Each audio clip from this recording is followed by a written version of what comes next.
दो मर्द एक लड़की की लाश को जबरदस्ती बॉयलर में ठूंस रहे थे।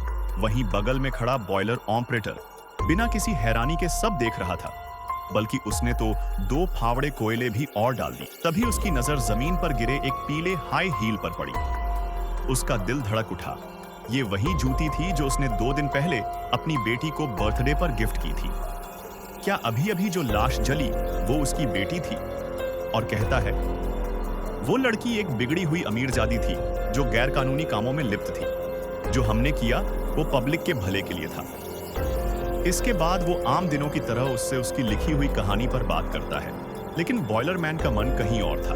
वो अपना पुराना फटा हुआ ओवरकोट पहनता बेटी की नौकरी वाली फर की दुकान पर। दुकान वाले से पता चलता है कि उसकी बेटी आज ऑफिस आई ही नहीं। घबराहट और बढ़ गई। तभी बेटी की बेस्ट फ्रेंड बाहर आई और कहती है कि तुम्हारी बेटी सारा कैश लेकर एक लोकल बदमाश के साथ भाग गई है। बॉयलर मैन ये मानने को तैयार नहीं था।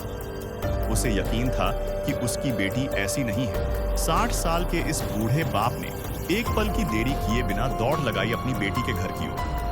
घंटियों पर घंटियां बजाईं, लेकिन कोई रिस्पॉन्स नहीं। अंदर कदम रखते ही जमीन पर वही दूसरी जूती पड़ी थी। वे बाप ने वो जूती उठाई और उसे भी आग में फेंक दिया। फिर सीधे वार्डरोब के पास गया और अपनी पुरानी मिलिट्री यूनिफॉर्म निकाल ली। सालों पहले रिटायर हो चुका ये सोल्जर अब फिर एक बार जंग के लिए तैयार हो चुका था। बर्फ में चलता वो बूढ़ा इंसान अब सर्दी महसूस नहीं कर पा रहा था। उसकी आत्मा अंदर से ठंडी हो चुकी थी। आगे क्या हुआ देखने के लिए लाइक सब्सक्राइब करके कमेंट में पार्ट 2 जरूर से लिखिए।